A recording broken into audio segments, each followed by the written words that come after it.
Do you feel like you're being lied to by the people in charge of this country and its biggest institutions over COVID-19? Well, you are.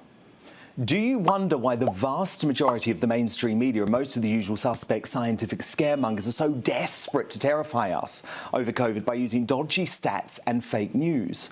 Well, so do I.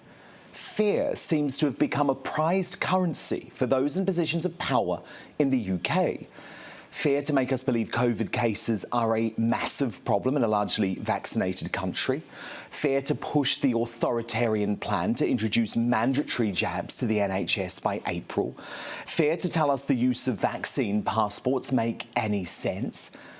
But the media, politicians and our leaders must stop their addiction to fear, so worryingly developed since the start of the pandemic last year, and start delivering the facts without hysteria, so Brits are able to make up their own minds.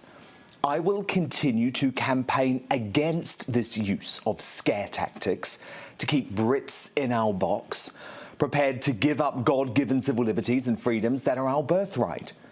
And this week, I have been left horrified that this misinformation is now coming from the NHS itself, which is seemingly using fake stats to try and terrify us into getting a third COVID jab. It came straight from the top of the organisation, from NHS England boss Amanda Pritchard, who told Sky News, of course it was Sky News, this yesterday. We have had 14 times the number of people in hospital with COVID than we saw this time last year. That, folks, is simply untrue. Hospital admissions in England are actually lower than last year, with official government statistics showing 7,510 people in hospital with COVID compared to 10,397 last year. Of course, that is still a very worrying number, but to suggest 14 times the number of people who are in hospital is just fake news and propaganda. Health officials tried to cover up for Pritchard by saying she was comparing data from August, which makes absolutely no sense whatsoever, given that's over 3 months ago at the end of summer.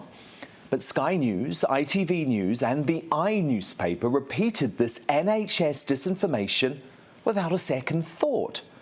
So quick to want to terrify us, they pounce on the latest claim from any doom merchant without bothering to check if the data even adds up. Just like they've constantly been reporting on the hysterical scientists calling for the government to implement Plan B, while ignoring the fact our R rate and case numbers are plummeting.